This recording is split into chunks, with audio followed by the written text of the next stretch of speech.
Ya, bismillahirrahmanirrahim. Assalamualaikum warahmatullahi wabarakatuh. Oke teman-teman, di video kali ini gue akan ngebahas buat kalian nih yang baru masuk kuliah gitu. Kalian menentukan kira-kira gue harus ya dari tipe mahasiswa yang mana ya, yang kupu-kupu, kuliah pulang, atau kura-kura nih, kuliah rapat atau organisasi gitu. Gue akan ngasih berbagai macam perspektif ya dari gue sebagai mahasiswa yang kupu-kupu dan gue teman gue yang kura-kura gitu, kuliah rapat. Ada berbagai macam plus minusnya yang bisa nanti mungkin kalian pertimbangkan untuk menjadi apa gitu. Nah, khususnya mungkin di sini untuk para introvert, buat gue juga introvert, gue sebelum itu pengen jelasin dulu apa itu kuliah pulang dan kuliah rapat gitu. Jadi kupu-kupu di sini istilah buat mahasiswa yang kerjanya tuh kuliah masuk pulang. Jadi prioritas si mahasiswa kupu-kupu ini adalah peningkatan IPK pasti, terus juga lebih fokus ke akademik, lebih fokus belajar, terus juga minim kegiatan ekstrakurikuler gitu. Sedangkan pura-pura kebalikannya ya, dia lebih fokus ke mencari relasi, terus juga fokus ke hal-hal yang non akademik, terus juga memperluas jaringan sama keterampilan soft skill yang nggak dipelajarin di mata kuliah yang kita ambil gitu. Itu perbedaan kupu-kupu dan kura. Nah, oke, kita akan ngomongin keuntungan jadi kupu-kupu gitu secara normatif ya teman-teman. Yang gue lihat kalau misalnya gue sebagai mahasiswa yang kuliah pulang, pasti gue punya prioritas di akademik. Gue memprioritaskan untuk hasil yang maksimal yang bisa gue dapat, karena gue waktu itu berpikir ketika gue melamar kerja, yang pertama dilihat barrier-nya adalah CV itu sendiri gitu. Nah, CV itu bisa dikejar dengan nilai akademik yang bagus gitu. Jadi fokusnya waktu itu adalah peningkatan IPK. Walaupun sebenarnya gue gak ngejar-ngejar itu banget. Gue jadi kuliah pulang karena gue malas organisasi aja gitu. Harus interaksi sama orang. Karena pas interaksi sama orang sebagai dokter itu capek banget. Belum kalau organisasi yang orangnya berbagai macam itu kan capek. Tapi itu ada positifnya juga ya buat nanti orang yang milih untuk pura-pura. Tapi gue akan bahas keuntungan dari. Nah, berikutnya adalah sedikit banget gangguan ketika lu pengen fokus untuk belajar gitu, karena akan sedikit acara organisasi dan acara kampus. Ketika lu ikut organisasi akan banyak banget panggilan-panggilan setelah kelas gitu, bahkan lu bisa bolos kelas untuk ngerjain acara-acara organisasi lu gitu, rapat inilah rapat itulah, atau persiapan inilah persiapan itulah gitu, yang which is bagus, tergantung lu lebih nyaman di mana gitu. Ketiga adalah keuntungannya menjadi kupu-kupu, lu bisa lebih mengeksplor diri secara mandiri gitu. Jadi mungkin kita emang gak berorganisasi di kampus, tapi kita berkomunitas di luar gitu. Kita cari komunitas yang ya kita suka lah gitu. Di kampus misalnya ekstrakurikuler atau organisasi kampusnya terbatas dan kita nggak tertarik untuk ikut satu pun gitu ya. Jadi kita cari ekstrakurikuler di luar aja. Cari komunitas di luar aja yang lebih asik, yang lebih seru gitu. Kalau itu juga membangun skill, membangun relasi gitu. Jadi cukup worth it sih sebenarnya pas lagi menjadi kupu-kupu ini. Lalu bisa punya waktu banyak dengan keluarga lu gitu ketika kuliah pulang. Tapi ya pasti soft skillnya mungkin nggak sebagus orang yang ikut organisasi gitu, kecuali lu bisa organisasi serupa di luar dari organisasi kampus. Oke, sekarang adalah keuntungan menjadi kura-kura kuliah rapat atau dalam kurung ikut organisasi gitu. Yang pertama, lu akan mempunyai soft skill yang bagus banget, terutama di leadership, pemimpinan, manajemen waktu, dan juga komunikasi teman-teman. Karena gue liat teman-teman gue itu yang jadi ikut organisasi itu kemampuan leadershipnya bagus banget. Kedewasaannya akan lebih dibentuk dibanding gue ya. Kedewasaannya akan lebih cepat terbentuk dibanding gue yang kuliah pulang. Karena pada saat mereka berorganisasi, mereka harus lebih banyak kompromi, lebih banyak stoiknya ya, lebih banyak pasrah dengan keadaan yang tidak bisa dikontrol. Itu adalah keuntungan dari si kura-kura gitu. Mereka terbiasa dengan itu, dan pada saat masuk dunia kerja, yang mungkin itu adalah gambaran besar dari organisasi ya. Organisasi kampus tuh jadi kayak miniatur dunia kerja aja. Mereka udah terbiasa dengan itu gitu, terbiasa dengan menghadapi atasan yang seenaknya gitu kan. Di organisasi juga ada ketua atau senior di organisasi atau senior alumni yang juga semena-mena gitu mungkin ya, nyuruhnya gitu. Nah, di dunia kerja juga kan seperti itu. Mereka yang ikut organisasi akan lebih siap dengan itu. Terus juga lebih tahu mengkoordinasiin timnya, terus juga lebih luas komunikasinya dengan kan mereka terbiasa berkomunikasi, berkompromi, bernegosiasi dengan orang-orang dengan berbagai macam latar belakang gitu. Jadi untuk dunia kerja gue lihat orang-orang yang organisasi ini lebih siap. Di akhir mungkin gue akan kasih tipsnya ya, gimana yang lebih baik gitu, mana yang lebih baik menurut gue gitu. Nah, berikutnya adalah memperluas jaringan sosial. Ini berpengaruh banget pada saat kita lulus dan sedang mencari pekerjaan. Oke, gue ngeliat gue sebagai orang kuliah pulang, gue struggle sendiri. Modal gue hanya CV gue maksimalkan itu nilainya. Memang mungkin akan lebih baik dari orang-orang yang IPK-nya nggak terlalu bagus, organisasi juga enggak, atau di organisasi juga relasi kurang bagus.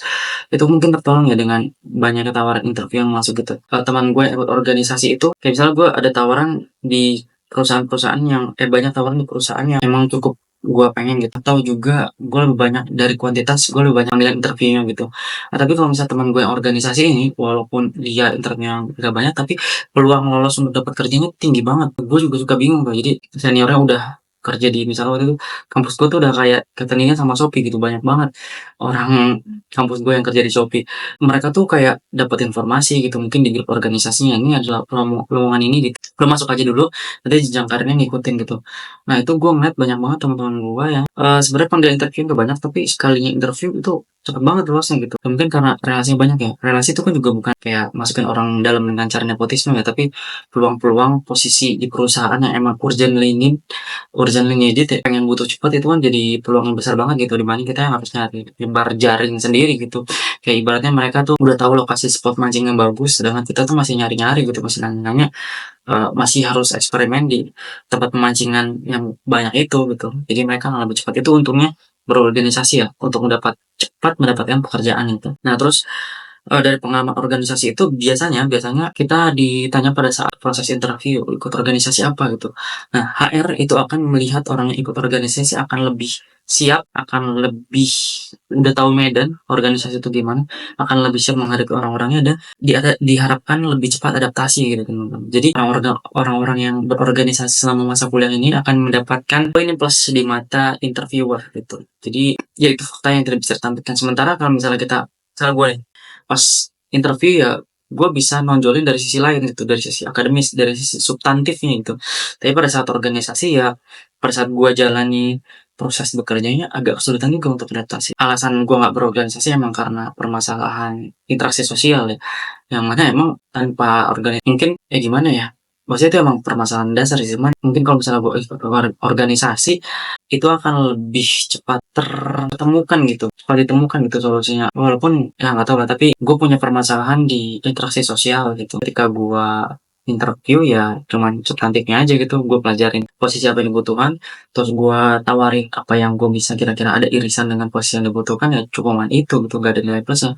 Yang ternyata pas gue masuk ya berat, berat untuk adaptasinya, berat untuk interaksinya gitu, harus belajar lagi. Jadi gue mendapatkan pengalaman berinteraksi atau adaptasi dengan lingkungan kerja setelah beberapa tahun kerja gitu. Yang awal-awal ya harus dalam sendiri ya. Walaupun gue bersyukur banget alhamdulillah pekerjaan pertama gue tuh bener-bener support sistemnya bagus gitu. Karena kita masuk kayak satu batch yang ada beberapa orang yang sama-sama baru, jadi nggak nggak ada yang gimana-gimana gitu. Kalau misalnya lu kerja masuk di sendirian di satu posisi itu berat banget adaptasinya. Lu nggak punya siapa-siapa, lu akan dilihat sebagai anak bawang, lu akan dilihat sebagai domba di antara serigala yang bisa dimangsa kapanpun. Itu kan berat banget. Beda lagi kalau misalnya lu punya pengalaman organisasi ya, mentalitas lu pasti akan beda tuh. Nah, ini tantangannya teman-teman. Jadi untuk menjadi kalau misalnya lu memilih menjadi kupu-kupu, lu tantangannya itu akan terisolasi gitu. Informasi-informasi yang terbatas kecuali lu nyari sendiri gitu.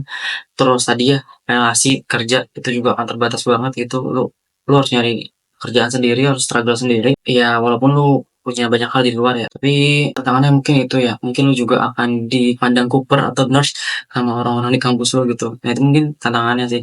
Nah, kalau misalnya untuk yang si mahasiswa kura-kura sendiri, tantangannya adalah lu bakal bisa stres atau burnout dengan berbagai macam kegiatan yang banyak yang minta ampun, ditambah lagi dengan tugas-tugas kuliah juga yang harus lu selesaikan, misal dalam waktu yang bersamaan gitu. Itu akan makan waktu banget, akan sulit banget untuk mengatur itu gitu.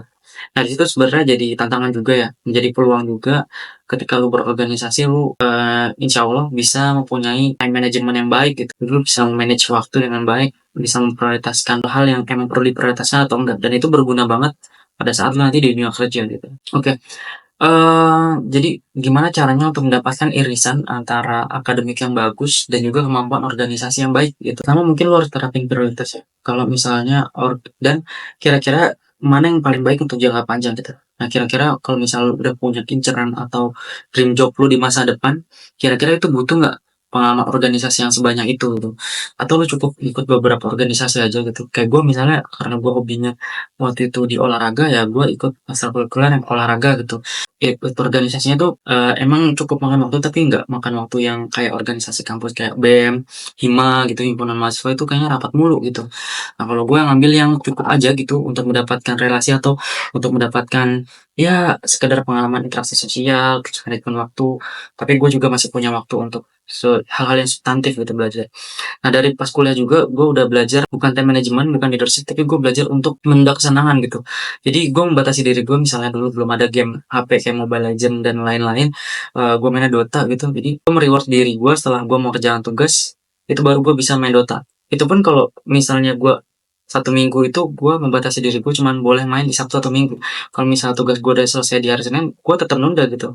Gue melakukan kegiatan yang lain, interaksi dengan keluarga, belajar materi yang udah dipelajarin, atau main bahkan sama teman gitu. Tapi untuk yang me time sendiri gue akan tunda sampai sampai di akhir yang gue tentuin sendiri gitu. Jadi Eee, menurut gua lebih penting lu juga ketika lu memilih salah satunya, lu harus belajar untuk menunda kesenangan yang bisa lu stres, lu bisa kasih reward tapi setelah tugas-tugas lu tuh selesai gitu. Kayak lu harus menentukan kan, kalau banyak tugas nih di tugas akademik atau lu ada tugas juga di kepanitiaan organisasi kampus, lu harus tentuin prioritasnya gitu. Terus pinter-pinter manfaatin waktu luang teman-teman. Nggak mungkin sepadat-padatnya lu, gua rasa nggak mungkin sampai nggak ada waktu luang gitu. Jadi lu harus pinter-pinter manfaatin waktu luang, cari waktu luang untuk nyelesain itu semua gitu. Karena itu udah apa ya, hal yang lu pilih gitu. Jadi lu harus tanggung jawab tentang itu gitu. Ya walaupun walaupun kalau berat gitu kayak terlalu tega gue bilang ya lu harus tanggung jawab ya. Pertama emang harus tanggung jawab, yang kedua mungkin lu bisa pilih salah satunya lah kalau misalnya ada yang capek, lu harus prioritasin salah satunya dan harus komitmen dengan pilihan yang lu pilih gitu. Karena emang menyeimbangkan dua hal itu sulit. Pada akhirnya lu boleh jadi kupu-kupu atau pura-pura itu tergantung pilihan pribadi lu, tergantung referensi lu, tergantung tujuan lu. Yang penting kuliah tuh cepet selesai gitu. Jangan sampai lu komitmen organisasi tapi kuliah lu lulusnya lama banget. Itu nggak banget juga gitu. Kasihan orang tua yang bayar kecuali lu beasiswa ya. Biasanya beasiswa juga akan dicabut kalau misalnya lu nggak bisa menuntaskan kegiatan akademik lu dengan baik gitu. Yang penting cepat lulus lah apapun yang lu pilih gitu ya. Lu boleh organisasi tapi lu harus komitmen juga dengan tanggung jawab akademik lu gitu. Jadi mungkin itu aja ya sharing gua gitu. Kalau misalnya lu kebingungan pengen milih yang di mana gitu, saat lu sekarang nih masih jadi mahasiswa baru, lu bisa pilihlah terkait dengan tips and trik yang tadi gua kasih gitu sharing-sharingnya. Mudah-mudahan video ini bermanfaat. Kalau misalnya dirasa bermanfaat silahkan klik like, share dan subscribe. Cukup sekian dari gua. Wassalamualaikum warahmatullahi wabarakatuh.